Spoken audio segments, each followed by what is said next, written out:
pretty much wanted to. How do we protect ourselves, in other words? Right. Can you be sued? And can you be sued in our great American society? Anybody can be sued. They don't even have to have a legal. There's nothing there. It's garbage. It's just a threat and stuff like that. And this is the way the system's based. So first thing is protect yourself. Always do business in a corporation or LLC. Okay. Yeah. Yeah. Always. So if they sue a corporation or LLC and there's no assets, no money in the bank account or anything, do you really care if they get a judgment? Not at all. Well, you get a new corporation. Yep. Okay. Number two, a good contract. Make sure your contract, and I don't mean a 40-page contract, but make sure your contract has has a legal clause in there that specifically says what everybody's supposed to do and what your rights are. What court jurisdiction do you use? Who pays the court costs, the legal fees?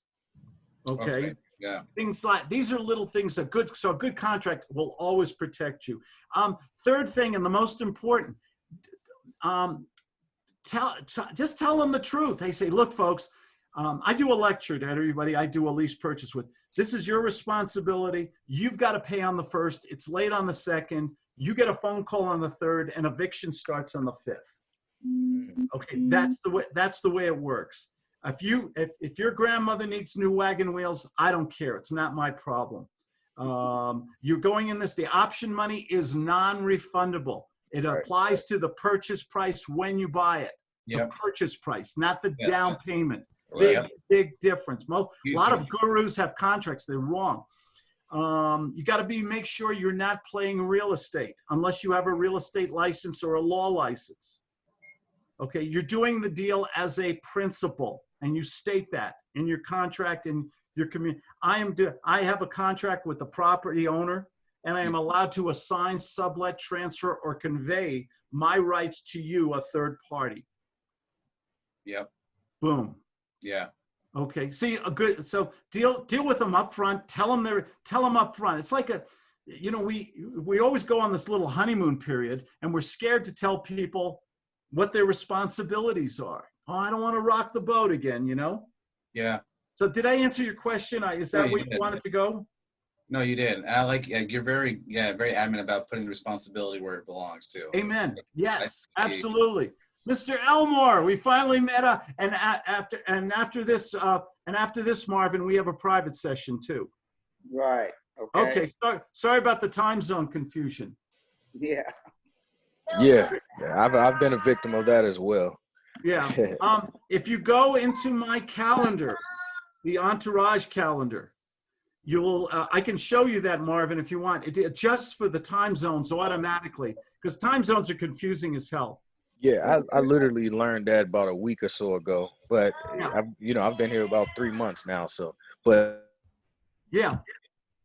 So it'll automatically set it for you. If you text me in Skype and I do it manually, I have to set it for my time zone, but I'll put in what times now that I know you're CDT. I'm sorry, I've got 20 different countries I got to deal with sometimes. No joke. In America, we have 4 time zones, not including Alaska and Hawaii, which I believe Alaska has their own time zone, another time zone also. They have an extra time zone. Yeah. On there. Anyway, I'll let you start off. What question did you have a specific question or something, Marvin? No, I didn't have a specific question. I just missed out on a lot and was trying to catch up. I listened to the Mondays though. Was that a good one? That was a winner, I think, in my opinion. Awesome. That was fun. I'm going to do that again in next month. And I actually had a question about that. I wrote it down. I really wanted us to go in depth today about reverse psychology and the power of it in guts. Why would you want to do that? Well, I'm doing it to you. No, I know you're doing it to me because I got the question wrong. I got like an 80%. So I was looking for the words and I said positive manipulation. I said, well, no, that was Phil that said cause and effect. And then shortly after, Sean jumped in and said reverse psychology, and I was like, Right. that's it. What is reverse psychology is what you're asking me? Yes. It's basically, it's human nature. It's human nature that when you say to somebody, when you phrase your words, either positive or negative, it's human nature to, for most people, not everybody, but for most people, and this is an integral part of the psychology of guts. Yes. You know, hey, so Mr. Harvard, if I could help you and your family find a home that met with your budget by August 30th, that's probably too fast. That's not what you're looking for today, is it? Actually, it is what I'm looking for today. Yeah. I go negative, you go Yeah, positive. go positive. You ever see anybody here ever see a grandfather clock with a nice pendulum? Mm-hmm. Yeah, I have. After it goes all the way to the left, what's the only other direction it can go? Go to the right. Right. Isaac Newton said, "Things in motion Stays in motion. stay in motion." So if I go negative, is the only other place you can go? Positive. If I go positive, The only other way. people go to me. Somebody asked me, "Gee, why, Claude? I need a realtor, and I'm interviewing a lot of realtors." Go ahead. Hey, Claude. Yeah, I need a realtor as soon as possible. You know, I'm interviewing all these realtors. Who did you interview?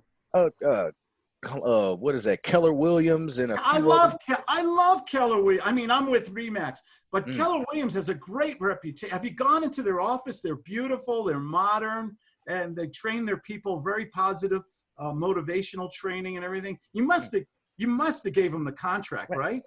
No, I didn't. You know, it was something missing there. When you say missing, help me out. Yeah, well, you know, the relationship between, there you go. Yeah, you go in and Did I badmouth my competition? not at all. What did I do? Compliment. I complimented them. I went positive. And how did you react? Negative. Yeah. Okay.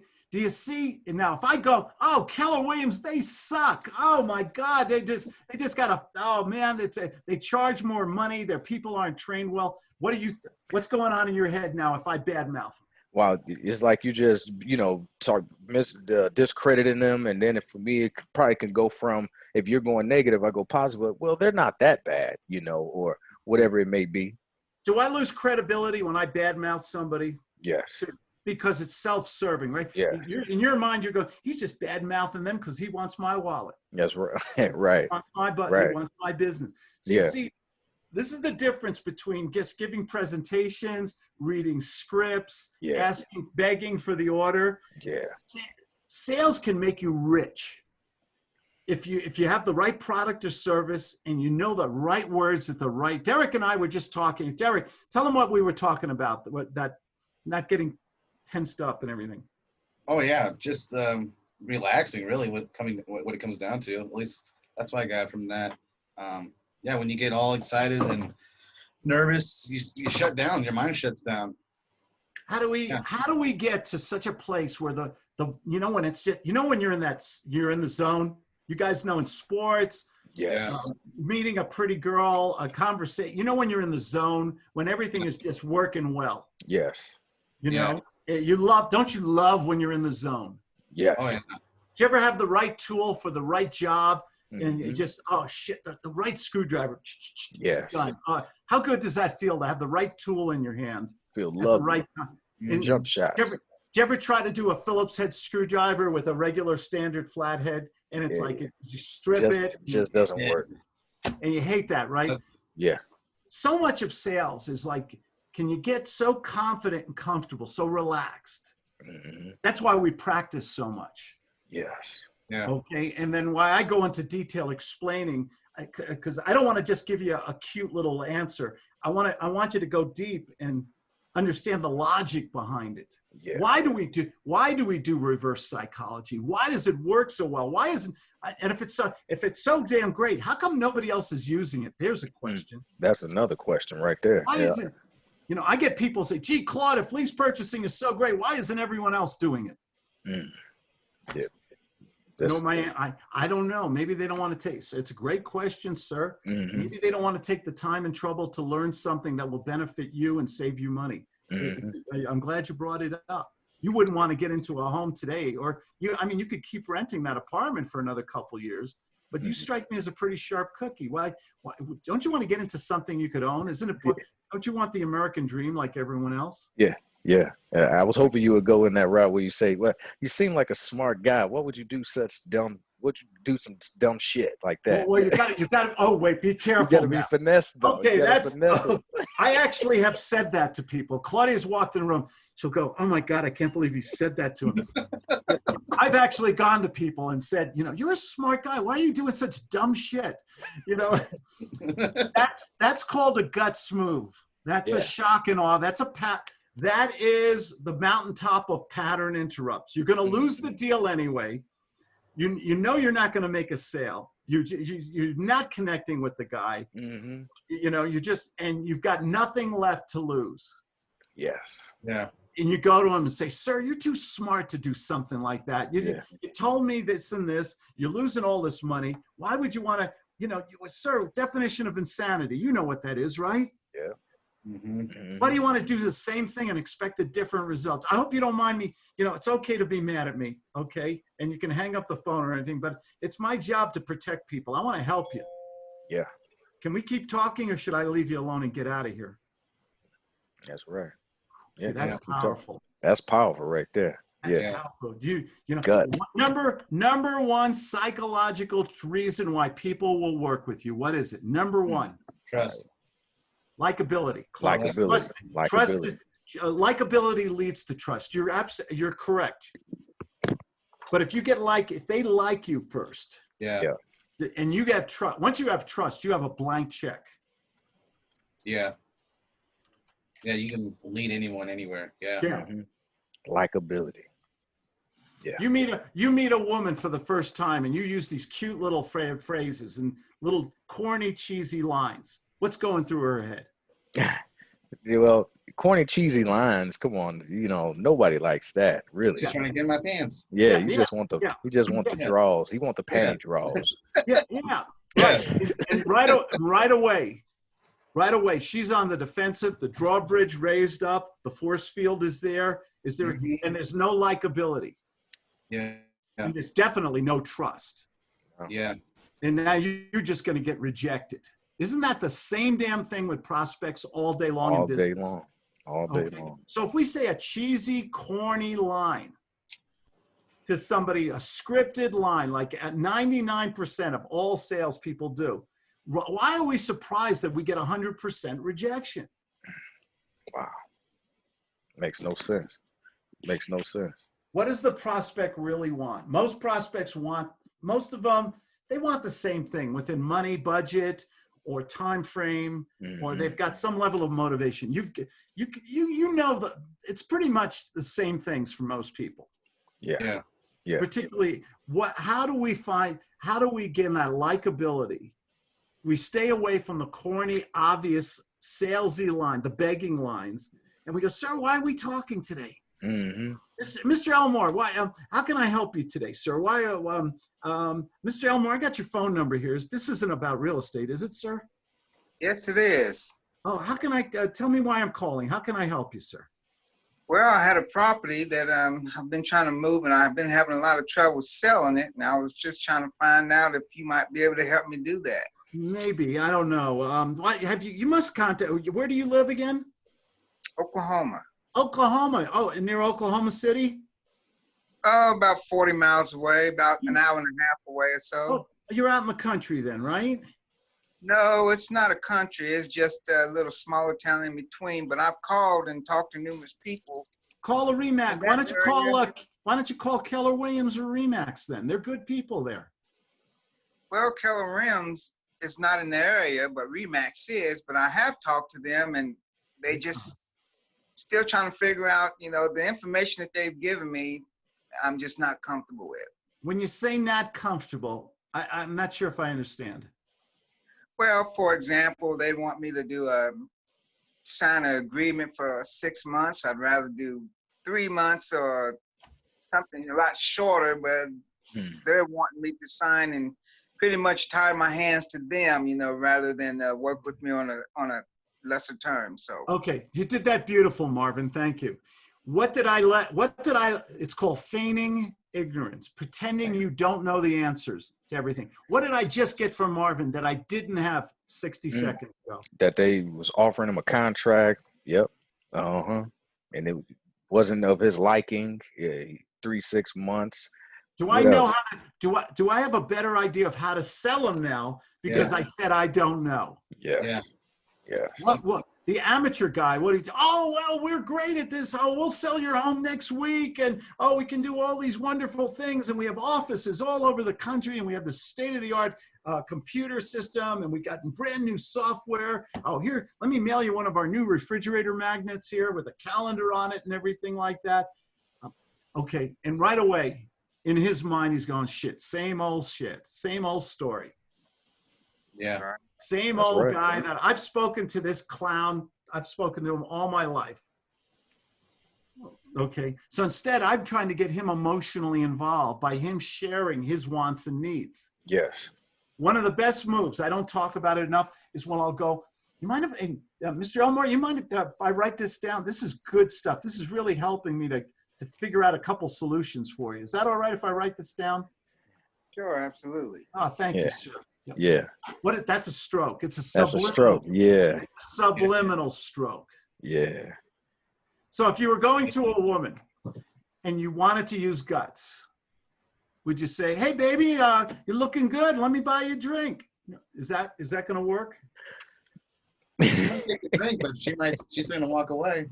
She might walk away. Okay, it might walk away. Yeah, free drink. Free drink, or maybe you never know. But what would be a guts move that would work? That would maybe gain likability and trust. Well, most times we'll. It's all the same thing. Persuasion. Yeah, persuasion. It's all the same thing. Whether and confidence. Socially or business, it's all the same. What would you say? Persuasion. I would actually, because if she's at at the bar by herself and I see her drinking on, let's say, an apple martini. She's with her friends. She's even with her friends. Okay. Yeah. And in this particular case, it wouldn't even be a bring her a drink or offer her a drink. It would be a conversation starter, to say, hey, you right now I see your friends dancing all night and you're sweating. I bet you're thirsty. You don't want to go to a girl and tell her she's sweating. No, no. I'm sorry. No. That's a pattern interrupt. Okay. Let's. Who's going to be my girl on the bar here? Who's going to be the girl? Oh no. Okay, Derek, you left. There we go. I don't know what the female version of Derek is, but say, excuse me, do you like those? You're wearing those new Nikes. Do you like them? Are they comfortable? Yeah, they're all right. I run every day. I ran 15 miles today, and I've heard they look expensive. Yeah, I mean, I got them on sale, but yeah, they're They're like do you run? Do you run in those? Do you find them a good running shoe? No, I just find them to be very comfortable shoes to walk around in. I got to get a pair. I'm sorry to bother you and everything. Did you get them at the Nike store or order them online? Where do you get stuff like that? Team Sports. That's great. Let me buy you a drink. Let me buy you a drink show my appreciation. I didn't mean to bother you. What would you like to have? Apple martini. You got it. Oh, they're so good. What kind of vodka do you like? Oh man, Grey Goose. I love Grey Goose. Isn't it amazing how good Grey Goose? I love Grey. Here, just happen to have a little bottle right here. Oh my goodness. I knew it. Boom. What did I do? Finesse. Yeah. It's finesse. Yeah. It's finesse. Don't be a bull in a china shop. Go and comp stroke. I love those shoes. Where did you get them from? Don't people love when you ask them their opinion about something? Mm-hmm. Yeah. Or something like Makes that. it important. Yeah. This is the psychology of persuasion. Yeah. It's because if you act like the obvious used car salesperson, your rejection is almost 100%. Yeah. You're going to get rejected. What happens when we get rejected all day long? Confidence is attacked. You feel down, depressed. Oh, man, I'm going to clean toilets or something. I'm going to do anything except pick this thing up. You don't want to get there. Yeah. So much of this business, even if you don't have the best properties, you don't really understand the whole gut sales method, so much of success is about confidence. Yes. It's a drug. It's the drug of choice. When you go to people and say, I'm going to help, hey, Mr. Elmore, we're going to solve this problem today. I've made a decision, sir. We're going to get you out of this property, out of those payments, and we're going to get some good people in there. And it's okay to say no to me, but I've made a decision. I want to help you today. How do you feel about that? Well, I'm definitely interested in hearing what you have to say. Thank you, sir. I really appreciate that. See, boom. Do I have his attention? Yep. Okay. Yep. Did I tell him about the history of lease purchasing? Oh, you've got to do a lease purchase and there's option money and all this. That's not, see, stuff, intellectual gobbledygook. It kills it makes you sound like a traditional sales guy. And they just, I don't know about you guys, but I have adult ADD. Okay. Adult ADD. I get bored, really. I hate sales. I hate meetings. Any meeting that goes more than 15 minutes, I'm daydreaming. I'm drifting off. Oh, wow. I'm playing with my phone, man. Long meetings bore me. Hey, Claude, so when it comes to, like, say, you know, for example, like what you were saying, you know, as far as the lease option, kind of getting them information, let you know, what options that they have and letting them know that you do have experience. And how much time, you know, do you talk with the person before you kind of start kind of letting them know, hey, I know what I'm talking about? So how much? That's a great question. And I'll answer it with a question, honestly. Do I know in my heart and soul that I'm going to make money today? Yes. If I think I'm going to make money, I'm going to spend as much time as If I think I'm going to make a couple $1,000 or $100, whatever. If I think I'm going to make money, I'm going to spend as much time as necessary. Okay. Okay. Greed is good when it's applied appropriately on there. One of the trick questions yesterday, Marvin, did you listen to Monday? You said you did, I think, right? Yeah, I was driving, but I was listening to it. That was a good one. One of the trick questions I had was, what was it? More about should you primarily get your emotional needs met? Yes. True. Or what's the why are we in business? Well, yeah, to make money today, and the salesman comes first. Right, but that's not emotional. That's financial. So if I have a nice guy, Marvin and I call on the phone. I like Marvin, and we have the world's greatest 60-minute bullshit session. But he doesn't have 2 nickels to rub together to do a deal with me. Mm-hmm. Is that being a smart businessman? No. Okay. So yes, we need emotional support. We need to feel good about ourselves. Absolutely. But if I'm wasting a lot of, the whole point of that tricky question was, should I qualify that person first? Yeah. And then make it emotional. Yeah. Make him emotional. Make him emotional. And for me, listen, and even if he says no to me and he qualifies for the money and we have a good conversation and we get off the phone, but we're not making a commitment today because I don't close everybody. Nobody does. And I still feel good about myself. How important is that for the continuity of my business? Oh, imperative, because you're going to pick up the phone and make the next phone call. I'll say that again. That was brilliant. It's imperative because you're going to pick up the phone and make the next phone call. You're going to keep going. Right. You're not going to stop. And if we're knocking on doors, this is how Derek and I started our conversation. We had a private call before this. Yeah. If I start out my day knocking on doors, or that was Tim maybe, I got you confused. If we knock on doors and nobody answers the door except two old ladies with pit bulls. Okay. You gonna go and knock on another 100 doors and feel good about yourself? No. Nope. No way. You're gonna go to the gas station, buy a pop. You're gonna go sit. You're gonna go do whatever. Anything else. You're gonna turn on Netflix, whatever.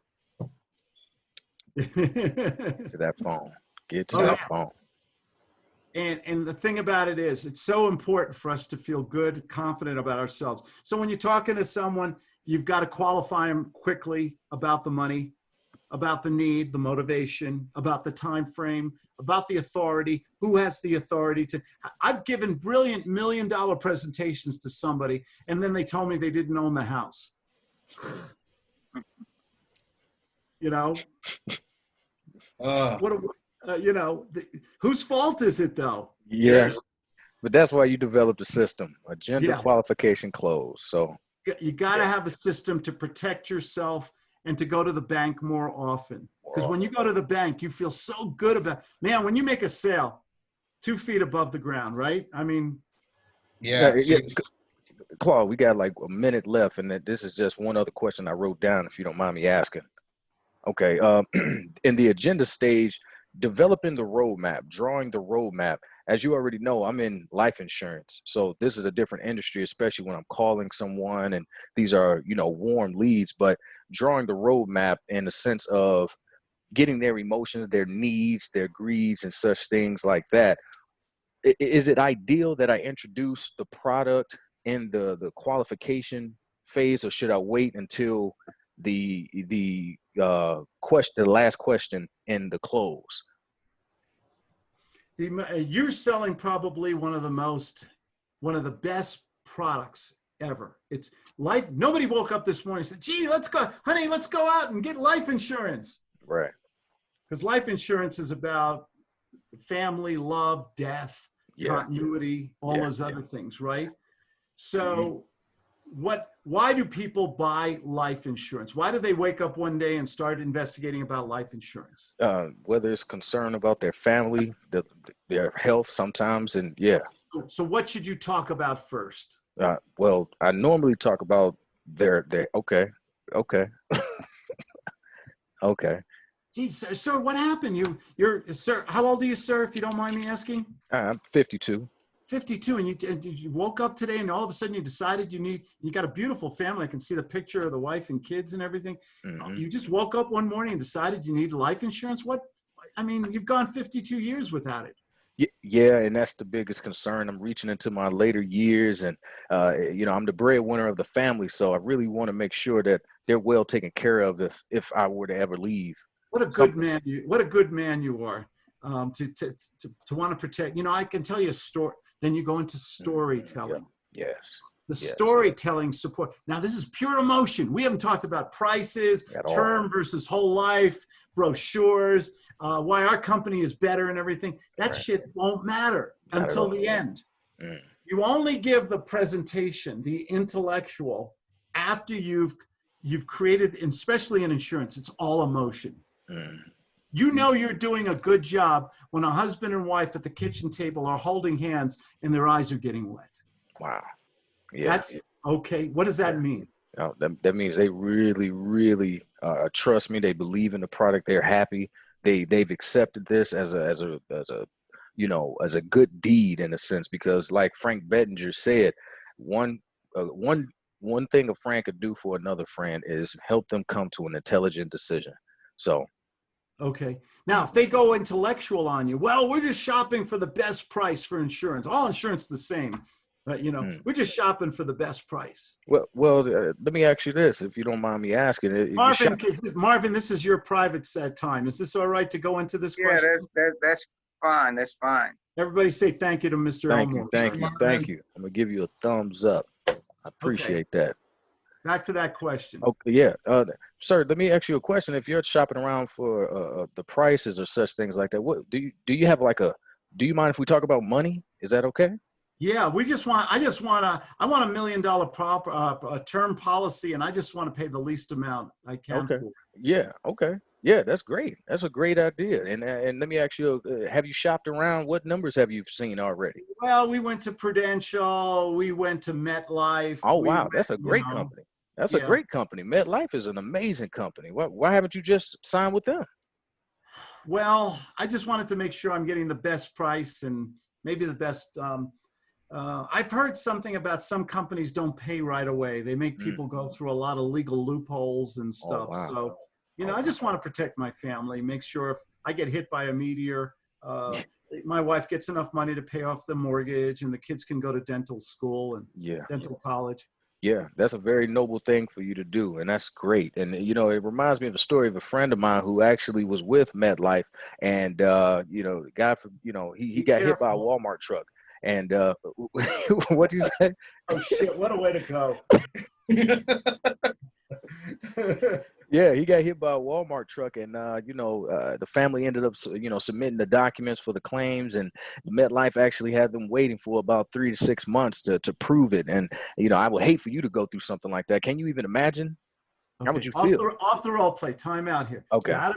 Gotta be careful. You're not bad mouthing the competition. You want to speak. I've heard of other companies where I had once a friend. He had another company like some of the ones you've just mentioned, and it took a year of lawyers and everything before the wife got the settlement and everything. Do you know why I work for Geico? Right.